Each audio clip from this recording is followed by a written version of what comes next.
kembali lagi bersama kakak Nanhatul Zuhriyah. Oh iya, gimana nih kabarnya? Semoga sehat selalu ya.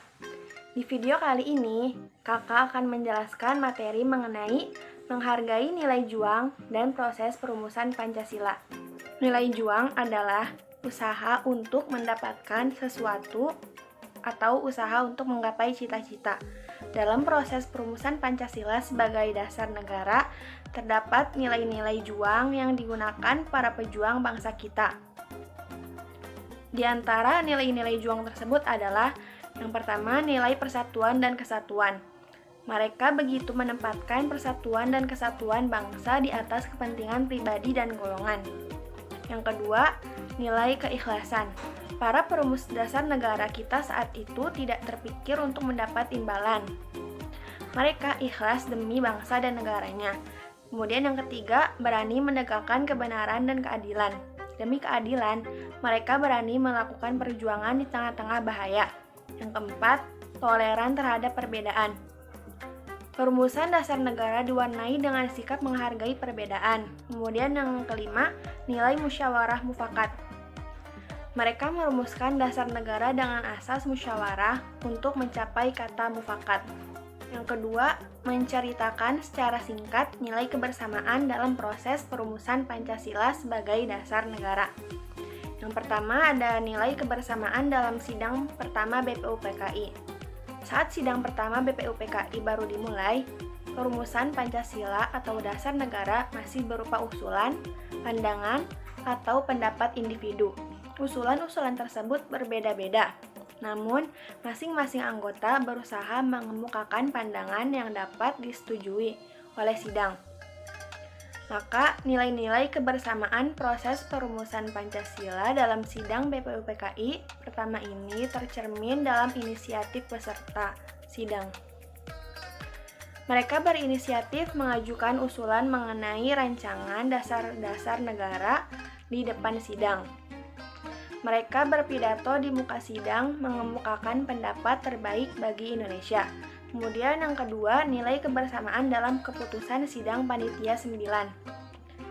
Dalam sidang Panitia 9, terdapat dua golongan yang saling berbeda pendapat. Ada golongan yang melandasi dasar negara dengan agama Islam, dan ada juga golongan lain yang menghendaki kebangsaan sebagai dasar negara. Bagi golongan paham kebangsaan, menerima rumusan Piagam Jakarta ini memang masih terasa berat.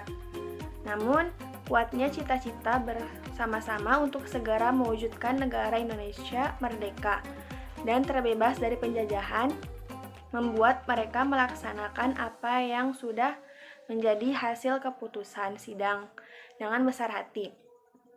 Kemudian yang ketiga, nilai kebersamaan menjelang pengesahan dasar negara. Menjelang hari pengesahan Undang-Undang Dasar Negara atau rumusan Pancasila menjadi bagian pembukaan Undang-Undang Dasar. Pada 18 Agustus 1945, nilai kebersamaan mengalami perkembangan baru. Ujian terhadap nilai kebersamaan kali ini bukan hanya melibatkan golongan Islam dan paham kebangsaan, namun melibatkan juga masyarakat Indonesia bagian timur yang non-muslim. Nilai kebersamaan dalam proses perumusan Pancasila sebagai dasar negara ini adalah peristiwa perubahan perumusan Piagam Jakarta dengan kewajiban menjalankan syariat Islam bagi pemeluk-pemeluknya menjadi ketuhanan yang Maha Esa. Yang ketiga, meneladani nilai-nilai juang para tokoh yang berperan dalam proses perumusan Pancasila dalam kehidupan sehari-hari. Yang pertama, sikap rela berkorban. Para tokoh yang berperan dalam proses perumusan Pancasila mempunyai sikap rela berkorban. Sikap rela berkorban merupakan sikap rela mengorbankan apa yang dimiliki demi kebahagiaan orang lain. Contohnya, memperjuangkan kebenaran meskipun nyawa terancam, mengutamakan kepentingan bersama daripada kepentingan pribadi, dan memberikan pertolongan kepada siapapun karena celaka, pingsan, atau terkena bencana. Kemudian yang kedua, semangat kebersamaan. Semangat kebersamaan yaitu cara hidup untuk bersama yang berdasar sikap saling menghormati, saling berbagi, dan menolong antar sesama. Jadi, ketika melihat orang lain susah, kita turut merasakan susah. Ketika orang lain senang pun kita harus merasa senang. Yang ketiga, bersikap gigih. Nilai juang yang dimiliki para tokoh yaitu sikap gigih, artinya teguh pendirian dan pikiran akan suatu hal peristiwa. Dengan sikap gigih, kita dapat mencapai cita-cita yang diinginkan tercapai dengan mudah. Ciri-ciri dari bersikap gigih diantaranya suka bekerja keras, pantang menyerah, percaya diri, dan teguh pendirian. Sekian pemaparan materi dari saya. Kurang lebihnya mohon maaf. Wassalamualaikum warahmatullahi wabarakatuh.